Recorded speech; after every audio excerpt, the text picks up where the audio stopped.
Hi friends, ನಮಸ್ಕಾರ ಎಲ್ಲರಿಗೂ. ರಂಜೂಸ್ homely ಫುಡ್ಗೆ ಎಲ್ಲರಿಗೂ ಸ್ವಾಗತ.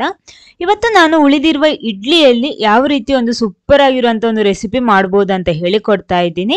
ಬನ್ನಿ ನೋಡೋಣ ಹೇಗೆ ಮಾಡೋದು ಅಂತ ಎಲ್ಲ.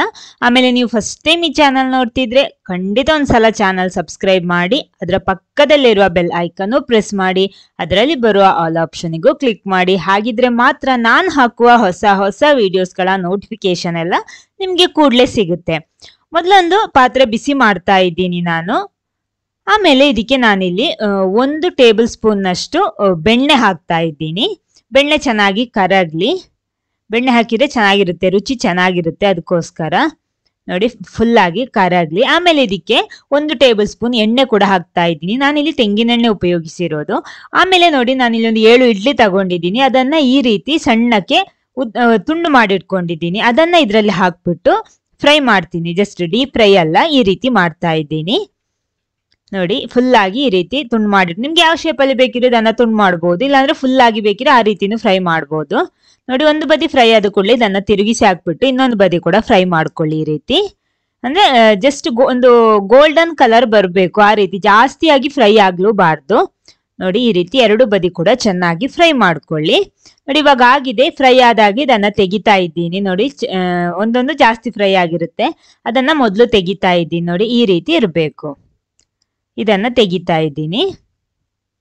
ಇದೇ ರೀತಿ ಉಳಿದಿರುವ ಇಡ್ಲಿ ಪೀಸು ಕೂಡ ಇದೆ, ಅದನ್ನೆಲ್ಲ ಫ್ರೈ ಮಾಡಿ ತರ್ತೀನಿ ನಾನು. ಎಲ್ಲ ಫ್ರೈ ಆಗಿದೆ. ಪುನಃ ಅದೇ ಕಡಾಯಿ ಬಿಸಿ ಮಾಡ್ಕೊಂಡಿದ್ದೀನಿ. ಅದಕ್ಕೆ 1 ಟೇಬಲ್ ಸ್ಪೂನ್ ಅಷ್ಟು ತೆಂಗಿನೆಣ್ಣೆ ಹಾಕೊಂಡಿದ್ದೀನಿ. ಆಮೇಲೆ ಒಂದು ಅರ್ಧ ಟೀ ಸ್ಪೂನ್ ಸಾಸಿವೆ ಹಾಕೊಂಡಿದ್ದೀನಿ. ಆಮೇಲೆ ಸ್ವಲ್ಪ ಕರಿಬೇವು ಕೂಡ ಚೆನ್ನಾಗಿ ಸಿಡ್ದ ಮೇಲೆ ಹಸಿಮೆಣಸಿನಕಾಯಿ ಕೂಡ 1 ಹಾಕ್ತಾ ಇದ್ದೀನಿ. ಇನ್ನೆಲ್ಲ ಒಂದ್ಸಲ ಚೆನ್ನಾಗಿ ಮಿಕ್ಸ್ ಆಗ್ಲಿ. ಸಾಸಿವೆ ಚೆನ್ನಾಗಿ ಸಿಡ್ದಿದೆ ಇವಾಗ. ಇನ್ನು ಇದಕ್ಕೆ ಒಂದು 1/4 ಟೀ ಸ್ಪೂನ್ ಅಷ್ಟು ಇಂಗು ಕೂಡ ಹಾಕ್ತಾ ಇದ್ದೀನಿ. ಎಲ್ಲ ಒಂದ್ಸಲ ಚೆನ್ನಾಗಿ ಮಿಕ್ಸ್ ಮಾಡ್ಕೊಳ್ಳಿ. ಈ ರೀತಿ ಫ್ಲೇಮ್ ಮಾತ್ರ ಸಣ್ಣ ಉರಿಯಲ್ಲಿ ಇಟ್ಕೊಳ್ಳಿ ಸ್ಟವ್. ಇದನ್ನ ಚೆನ್ನಾಗಿ ಮಿಕ್ಸ್ ಮಾಡ್ಕೊಳ್ಳಿ. ನೋಡಿ ಇವಾಗೆಲ್ಲ ಚೆನ್ನಾಗಿ ಫ್ರೈ ಆಗಿದೆ. ಇನ್ನು ಇದಕ್ಕೆ 1 ಟೇಬಲ್ ಸ್ಪೂನ್ ಅಷ್ಟು ಜಜ್ಜಿಬಿಟ್ಟ ಶುಂಠಿ ಮತ್ತು ಬೆಳ್ಳುಳ್ಳಿ ಹಾಕ್ತಾ ಇದ್ದೀನಿ. ಅದು ಕೂಡ ಇದರ ಜೊತೆ ಚೆನ್ನಾಗಿ ಫ್ರೈ ಆಗ್ಲಿ. ನೋಡಿ ಈ ರೀತಿ ಇದು ಚೆನ್ನಾಗಿ ಫ್ರೈ ಆದ್ಮೇಲೆನೆ ಈರುಳ್ಳಿ ಸೇರಿಸ್ಬೇಕು. ಶುಂಠಿ ಮತ್ತು ಬೆಳ್ಳುಳ್ಳಿ ಚೆನ್ನಾಗಿ ಫ್ರೈ ಆಗಿರ್ಬೇಕು. ನೋಡಿ ಇವಾಗ ಇದು ಕೂಡ ಚೆನ್ನಾಗಿ ಫ್ರೈ ಆಗಿದೆ. ಇನ್ನು 1 ಈರುಳ್ಳಿ ನಾನಿಲ್ಲಿ ಸಣ್ಣಕ್ಕೆ ತುಂಡು ಮಾಡಿ ಇಟ್ಕೊಂಡಿದ್ದೆ, ಅದನ್ನ ಕೂಡ ಇದಕ್ಕೆ ಸೇರಿಸ್ತಾ ಇದ್ದೀನಿ.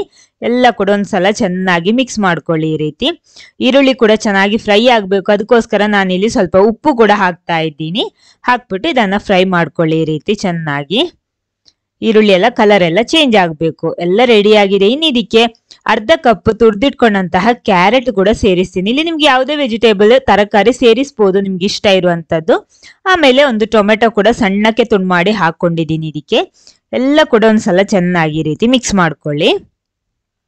ನೋಡಿ ಈ ರೀತಿ ಇವಾಗ ಮಿಕ್ಸ್ ಆಗಿದೆ. ಇದಕ್ಕಿರುವ ಮಸಾಲಾ ಪೌಡರ್ 1/4 ಟೀ ಸ್ಪೂನ್ ಅರಶಿನ ಹುಡಿ ಹಾಕೊಂಡಿದ್ದೀನಿ. 1/4 ಟೀ ಸ್ಪೂನ್ ಜೀರಿಗೆ ಹುಡಿ ಕೂಡ ಹಾಕೊಂಡಿದ್ದೀನಿ. ಆಮೇಲೆ ಅರ್ಧ ಟೀ ಸ್ಪೂನ್ ಕೊತ್ತಂಬರಿ ಹುಡಿ ಕೂಡ ಹಾಕೊಂಡಿದ್ದೀನಿ. ಅರ್ಧ ಟೀ ಸ್ಪೂನ್ ಗರಂ ಮಸಾಲ ಕೂಡ ಹಾಕೊಂಡಿದ್ದೀನಿ. ಆಮೇಲೆ ಮೆಣಸಿನ ಹುಡಿ ಖಾರ ನೋಡ್ಕೊಂಡು ಅಡ್ಜಸ್ಟ್ ಮಾಡ್ಕೊಳ್ಳಿ. ನಾನಿಲ್ಲಿ 1.5 ಟೀ ಸ್ಪೂನ್ ಹಾಕೊಂಡಿದ್ದೀನಿ. ನೆಕ್ಸ್ಟ್ ನಾನಿಲ್ಲಿ ಅರ್ಧ ಟೀ ಸ್ಪೂನ್ ರಸಂ ಪೌಡರ್ ಹಾಕ್ತಾ ಇದ್ದೀನಿ. ನಿಮ್ಗೆ ಯಾವ್ದು ಫೇವರೇಟ್ ಮಸಾಲಾ ಪೌಡರ್ ಇದೆಯೋ ಅದನ್ನ ಇದಕ್ಕೆ ಸೇರಿಸಬಹುದು, ತೊಂದರೆ ಏನಿಲ್ಲ. ಇವಾಗ ರುಚಿ ಚೆನ್ನಾಗಿ ಸಿಗುತ್ತೆ. ನಮ್ಗೆ ಇಷ್ಟ ಇರುವ ಮಸಾಲಾ ಪೌಡರ್ಸ್ ಹಾಕಿದ್ರೆ ರುಚಿ ಇನ್ನಷ್ಟು ಚೆನ್ನಾಗಿರುತ್ತೆ. ಅದಕ್ಕೋಸ್ಕರ ಎಲ್ಲ ಒಂದ್ಸಲ ಚೆನ್ನಾಗಿ ಮಿಕ್ಸ್ ಮಾಡ್ಕೊಳ್ಳಿ. ಹಸಿ ವಾಸನೆ ಎಲ್ಲ ಹೋಗ್ಬೇಕು. ನೋಡಿ ಈ ರೀತಿ. ಇನ್ನು ಇದಕ್ಕೆ 1 ಟೇಬಲ್ ಸ್ಪೂನ್ ಟೊಮೆಟೊ ಸಾಸ್ ಹಾಕ್ತೀನಿ. ಇದು ಆಪ್ಷನಲ್, ಹಾಕಿದ್ರೆ ಚೆನ್ನಾಗಿರುತ್ತೆ. ನಿಮ್ಗೆ ಇಷ್ಟ ಇಲ್ಲ ಅಂದ್ರೆ ಸ್ಕಿಪ್ ಮಾಡ್ಬೋದು, ತೊಂದರೆ ಏನಿಲ್ಲ. ಎಲ್ಲ ಕೂಡ ಒಂದ್ಸಲ ಚೆನ್ನಾಗಿ ಮಿಕ್ಸ್ ಆಗ್ಲಿ ಈ ರೀತಿ. ಇನ್ನು ಇದಕ್ಕೆ ನಾನಿಲ್ಲಿ ನೀರು ಸೇರಿಸ್ತಾ ಇದ್ದೀನಿ. ನೀರು ಎಷ್ಟು ಬೇಕೋ ನೋಡ್ಕೊಂಡು ಸೇರಿಸ್ಕೊಳ್ಳಿ, ಯಾಕಂದ್ರೆ ಸ್ವಲ್ಪ ಗ್ರೇವಿ ತರ ಇದು ಬೇಕು ಈ ಮಸಾಲ, ಅದಕ್ಕೋಸ್ಕರ ನೀವು ಎಷ್ಟು ಬೇಕೋ ನೋಡ್ಕೊಂಡು ಸೇರಿಸ್ಬೋದು. ನೋಡಿ ಈ ರೀತಿ ಆಗಿದೆ. ಇವಾಗ ಸ್ವಲ್ಪ ಹಾಕ್ತೀನಿ ನೀರು. ನೋಡಿ ಈ ರೀತಿ ಇಷ್ಟು ಸಾಕು. ನೀವು ನೋಡಿ ಸ್ವಲ್ಪ ಗ್ರೇವಿ ತರ ಬರಬೇಕು ಅಷ್ಟೇ. ಈ ರೀತಿ ಸೇರಿಸ್ಕೊಳ್ಳಿ. ಇವಾಗ ಟೊಮೆಟೊ ಎಲ್ಲ ಚೆನ್ನಾಗಿ ಬೇಯಬೇಕು. ಇನ್ನು ಸ್ವಲ್ಪ ಹೊತ್ತು ಇದನ್ನ ಕುದಿಸ್ಕೊಳ್ಳಿ. ಸ್ವಲ್ಪ ಕಸೂರಿ ಮೇಥಿ ಕೂಡ ಹಾಕ್ತಾ ಇದ್ದೀನಿ ನಾನಿಲ್ಲಿ. ಕಸೂರಿ ಮೇಥಿ ಇಲ್ಲ ಅಂದ್ರೆ ಕೊತ್ತಂಬರಿ ಸೊಪ್ಪು ಕೂಡ ಸೇರಿಸಬಹುದು, ತೊಂದರೆ ಏನಿಲ್ಲ. ಯಾವ್ದು ರುಚಿ ಚೆನ್ನಾಗಿರುತ್ತೆ ಯಾವ್ದು ಹಾಕಿದ್ರು. ಒಂದ್ಸಲ ಇದನ್ನು ಕೂಡ ಚೆನ್ನಾಗಿ ಮಿಕ್ಸ್ ಮಾಡ್ಕೊಳ್ಳಿ. ಇವಾಗ ಚೆನ್ನಾಗಿ ಗ್ರೇವಿ ಎಲ್ಲ ಕರೆಕ್ಟ್ ಆಗಿ ಬಂದಿದೆ, ಟೊಮೆಟೊ ಎಲ್ಲ ಚೆನ್ನಾಗಿ ಬೆಂದಿದೆ. ಇನ್ನು ಸ್ವಲ್ಪ ಚೀಸ್ ಹಾಕ್ತಾ ಇದ್ದೀನಿ. ಇದು ಆಪ್ಷನಲ್, ಹಾಕಿದ್ರೆ ಚೆನ್ನಾಗಿರುತ್ತೆ. ಇವತ್ತು ನಾನು ಪ್ರೋಸೆಸ್ಡ್ ಚೀಸ್ ತಗೊಂಡಿರೋದು. ನೋಡಿ ಈ ರೀತಿ ಹಾಕ್ತಾ ಇದ್ದೀನಿ. ಎಲ್ಲ ಕೂಡ ಹಾಕಿ ಇವಾಗ ಮಸಾಲೆ ಎಲ್ಲ ಹಾಕಿ ರೆಡಿ ಆಗಿದೆ.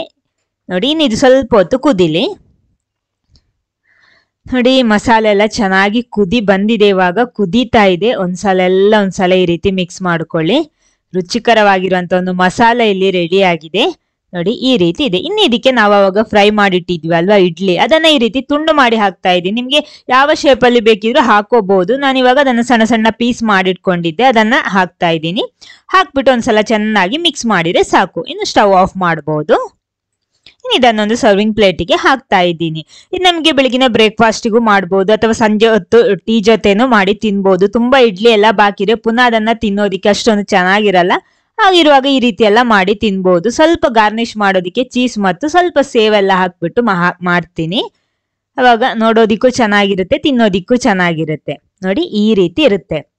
ಈ ವಿಡಿಯೋ ನಿಮ್ಗೆ ಇಷ್ಟ ಆಗಿದ್ರೆ ಖಂಡಿತ ಲೈಕ್ ಮಾಡಿ, ಎಲ್ಲರ ಜೊತೆ ಶೇರ್ ಮಾಡಿ. ಚಾನಲ್ ಸಬ್ಸ್ಕ್ರೈಬ್ ಮಾಡಿದವರು ಸಬ್ಸ್ಕ್ರೈಬ್ ಮಾಡಿ, ಸಪೋರ್ಟ್ ಮಾಡಿ. Okay, thank you.